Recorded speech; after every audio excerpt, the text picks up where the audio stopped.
오늘 이 이야기가 여러분의 마음에 깊은 울림과 위로를 준다면 좋아요와 구독으로 저희 채널에 힘을 실어주십시오.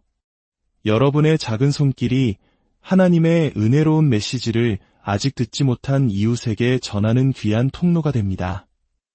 이 말씀을 듣는 모든 분들의 삶에 주님의 평안과 축복이 가득하기를 기도합니다. 아멘. 우리는 사탄의 계략에 맞서 싸워야 합니다. 오늘 메시지의 시작을 위해 저는 여러분을 아주 특별한 장소로 초대하고 싶습니다. 바로 이곳입니다. 사진 한 장을 보여드리겠습니다. 끝없이 펼쳐진 황량한 언덕, 메마른 땅, 그리고 뜨거운 태양. 이곳은 예루살렘 성벽 바로 바깥에 위치한 유대 광야입니다. 생명의 흔적이라고는 찾아보기 힘든 척박한 땅입니다. 간혹 보이는 몇 그루의 앙상한 나무와 바위 틈을 겨우 비집고 흐르는 작은 시냇물을 제외하면 이곳에는 그 어떤 풍요로움도 존재하지 않습니다. 모든 것이 메말라 있고 거칠며 고독합니다. 바로 유대 광야에서 우리가 주님이라 부르는 그분 예수 그리스도께서 인류의 운명을 건 거대한 전투를 치르셨습니다. 이 싸움은 군대와 군마, 창과 칼이 맞붙는 전쟁이 아니었습니다. 땅이나 영토를 차지하기 위한 싸움도 아니었습니다. 그보다 훨씬 더 근본적이고 중요한 한 인간의 마음과 순종, 그리고 의지와 운명을 건 영적 전쟁이었습니다.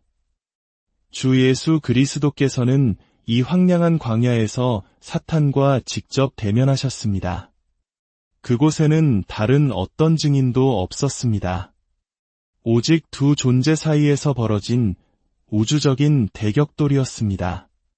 창세기에서 아담과 하와가 창조되기 전부터 에덴 동산에 있었다고 기록된 그 오래된 뱀, 우리의 대적 사탄과의 싸움이었습니다.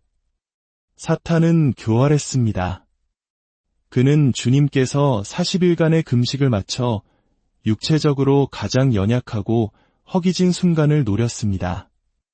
또한 그 시점은 예수님께서 요단강에서 세례를 받으시며 이는 내 사랑하는 아들이여 내 기뻐하는 자라는 하늘 아버지의 음성을 들으신 직후이자 본격적인 공생의 사역을 시작하기 바로 직전이었습니다. 이 타이밍은 악마의 교활함을 그대로 보여줍니다.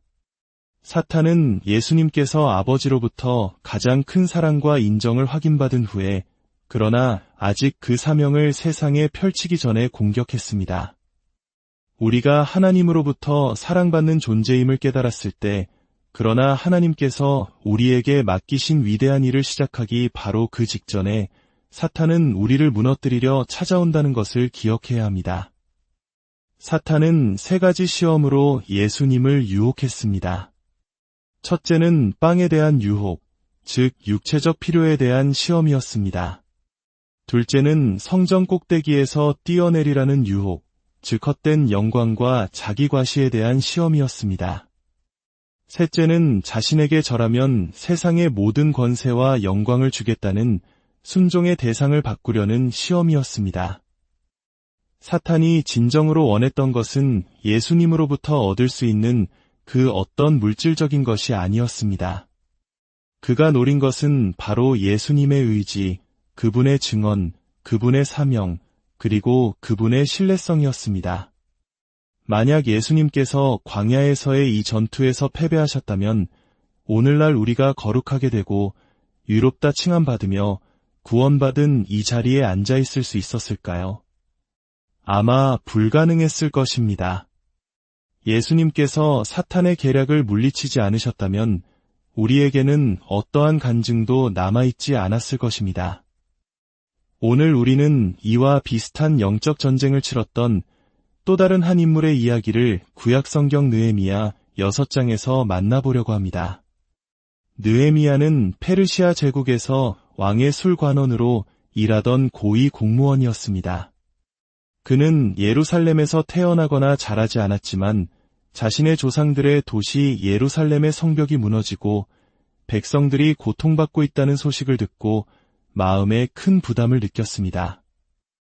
마치 전쟁 후 폐허 속에서 다시 나라를 일으켜 세웠던 우리 할아버지 세대의 모습을 떠올리게 합니다.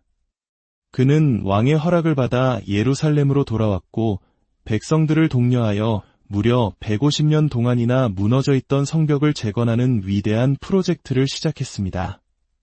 하나님의 일을 시작하자 어김없이 사탄의 공격이 시작되었습니다. 처음에는 성벽 밖에서 군사적인 위협이 있었습니다. 그 다음에는 성벽 안에서 백성들 사이에 불화와 갈등이 일어났습니다.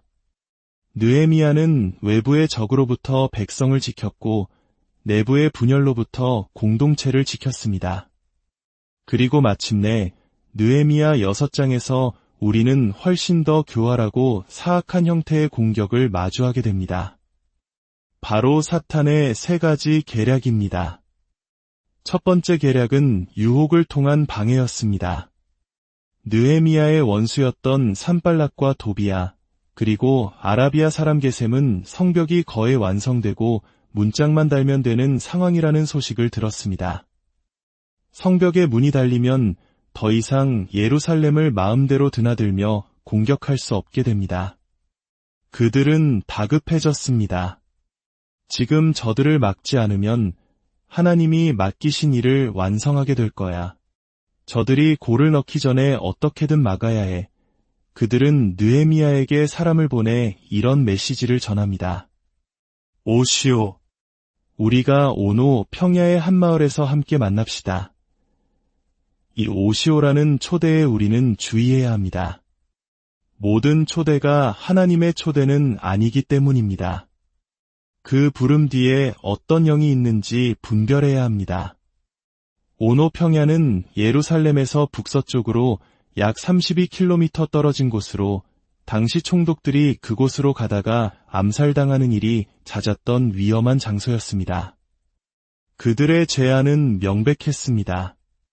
하나님이 당신을 심어두신 예루살렘을 떠나시오. 당신이 해야 할 위대한 일을 멈추고 당신이 돌봐야 할 백성들을 버리고 우리가 있는 다른 곳으로 오시오. 이것이 바로 사탄이 일하는 방식 아닙니까? 하나님의 뜻을 떠나 다른 곳으로 우리를 유인하는 것입니다. 그들은 마치 친구인 척하며 함께 의논하자고 말했지만 그들의 마음속에는 느헤미야를 해치려는 사악한 계략이 숨어 있었습니다. 만약 느헤미야가 정서적으로 불안정하거나 자기 자신에 대한 확신이 없는 사람이었다면 어땠을까요? 아, 저렇게 중요한 사람들이 나를 만나자고 하네.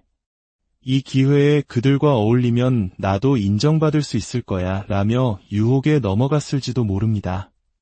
그러나 느헤미야는 자신이 누구인지 그리고 하나님께서 자신에게 맡기신 일이 무엇인지에 대해 확고했습니다. 그는 4번이나 똑같은 대답을 보냅니다. 나는 지금 위대한 일을 하고 있소. 그래서 내려갈 수 없소. 어찌 내가 이 일을 중단하고 당신들에게 내려가겠소? 어떤 사람이 이런 유혹을 이겨낼 수 있을까요? 바로 명확한 우선순위를 가진 집중된 마음을 가진 사람입니다. 마음이 하나님의 뜻에 굳건히 고정되어 있고 무엇이 먼저인지 우선순위가 명확할 때 우리는 유혹에 가장 강력하게 맞설 수 있습니다. 예수님의 우선순위는 명확했습니다.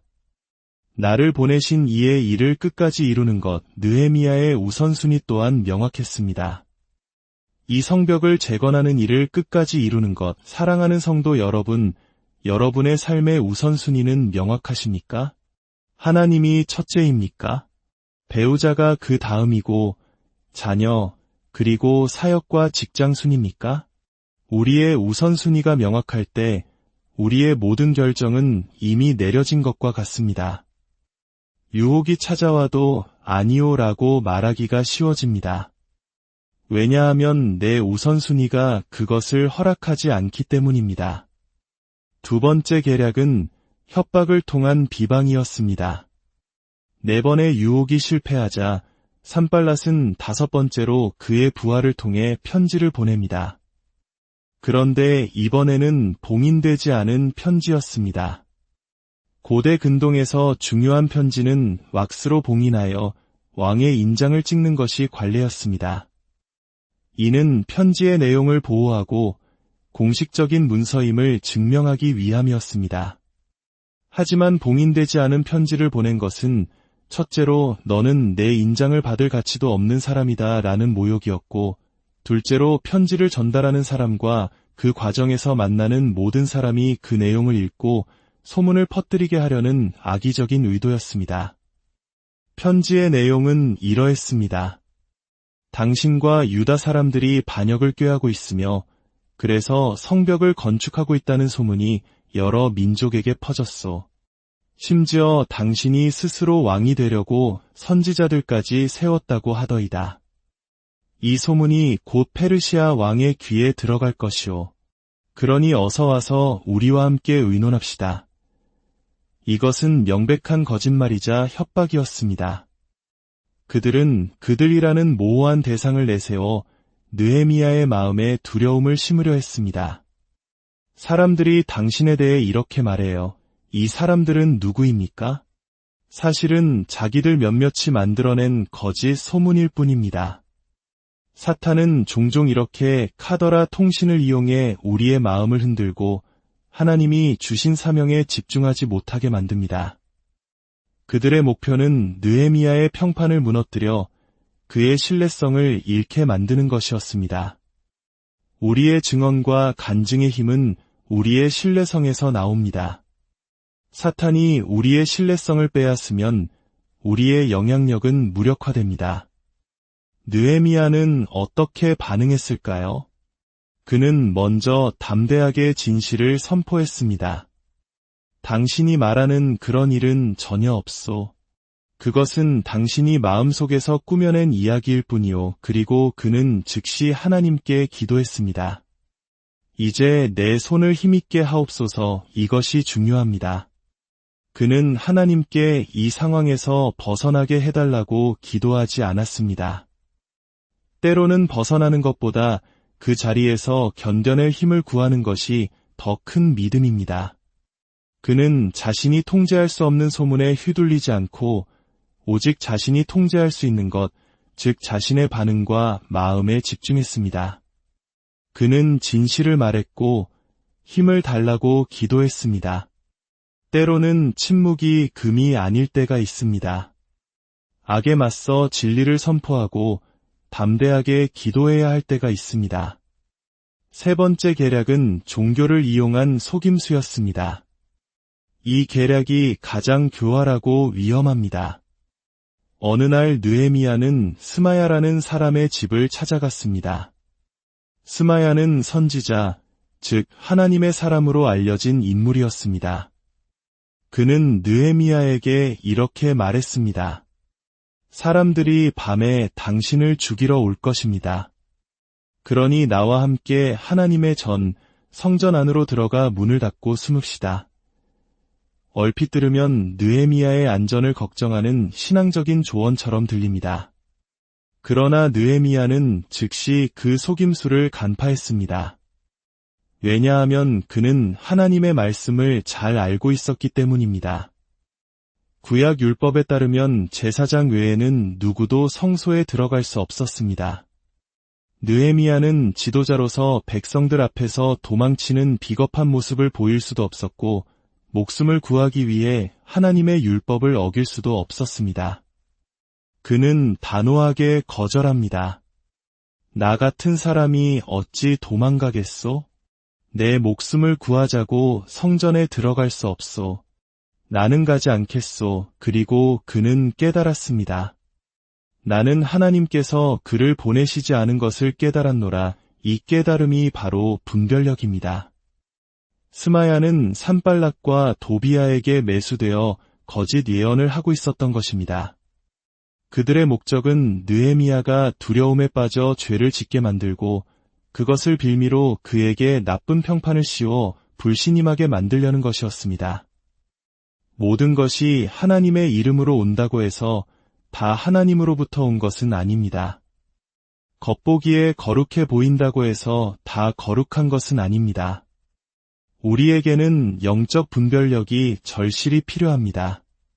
분별력은 의심하는 마음에서 나오는 것이 아니라 성령의 내주하심과 하나님의 말씀을 깊이 아는 것에서 나옵니다. 우리가 하나님의 말씀을 더 많이 알수록 거짓을 더 쉽게 분별할 수 있습니다. 느헤미야는 하나님의 말씀을 알았기에 종교의 탈을 쓴 속임수를 꿰뚫어 볼 수 있었습니다.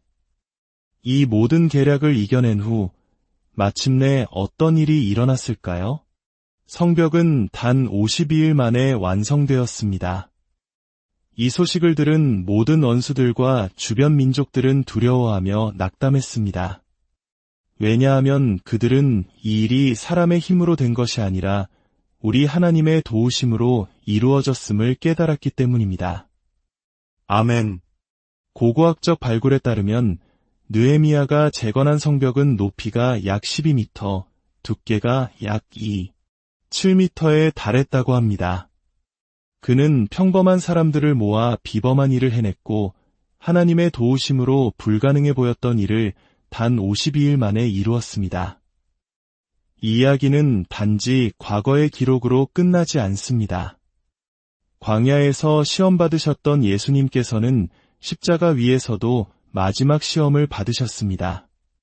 사탄에 사로잡힌 사람들이 그분 곁을 지나가며 조롱했습니다. 내가 하나님의 아들이라면 십자가에서 내려와 스스로를 구원해 보아라. 십자가에서 내려오라. 이것은 사탄의 마지막 유혹이었습니다. 그러나 예수님께서는 그들의 조롱에 아버지여, 저들을 사하여 주옵소서. 자기들이 하는 것을 알지 못함이니이다. 라고 기도하셨습니다. 그분의 침묵과 기도는 이렇게 외치고 있었습니다. 나는 내려갈 수 없다. 나는 지금 온 세상을 죄에서 구원하는 위대한 일을 하고 있기 때문이다. 사랑하는 성도 여러분, 어쩌면 지금 여러분도 위대한 일을 하고 있는 중일지 모릅니다. 위대한 아버지, 위대한 어머니, 위대한 남편과 아내, 위대한 친구, 위대한 성도로서 말입니다. 우리는 예수님께서 이 땅에 남기신 그분의 몸된 교회를 세우는 위대한 일에 참여하고 있습니다. 사탄의 계략이 당신을 찾아와 유혹하고 방해하고 비방하고 속이려 할 때 느헤미야처럼 그리고 우리 주 예수님처럼 담대하게 선포하십시오. 나는 위대한 일을 하고 있기에 결코 내려가지 않겠습니다. 당신의 가정을 세우는 위대한 일, 당신의 자녀를 믿음으로 양육하는 위대한 일, 당신의 직장에서 빛과 소금이 되는 위대한 일, 이 교회를 섬기는 위대한 일에서 결코 내려오지 마십시오. 당신은 지금 성벽을 쌓고 있습니다. 포기하지 말고 그 성벽 위에 머무르십시오. 마지막으로 함께 기도하겠습니다. 살아계신 하나님 아버지, 오늘 주신 말씀의 진리에 감사드립니다. 이 말씀의 씨앗이 우리 마음 깊은 곳에 심겨져 우리를 진리 안에 견고하게 하고 대적의 모든 계략으로부터 우리를 보호하여 주옵소서. 우리에게 집중하는 마음과 명확한 우선순위를 주셔서 사탄의 유혹을 이겨낼 힘을 주옵소서. 지금 이 시간 우리가 각자의 가정과 교회에서 맡은 사명을 감당할 수 있도록 우리의 손에 힘을 더하여 주시옵소서. 우리는 위대한 일을 하고 있기에 결코 내려가지 않겠습니다. 라고 우리의 삶과 행동으로 담대히 선포하게 하옵소서. 이 교회를 향한 주님의 놀라운 계획을 신뢰하며 우리에게 허락하실 모든 은혜와 승리를 믿음으로 붙잡습니다. 모든 사탄의 계략을 나사렛 예수 그리스도의 이름으로 묻고 대적하오니 주님 홀로 영광 받으시옵소서. 이 모든 말씀, 우리를 구원하신 예수 그리스도의 이름으로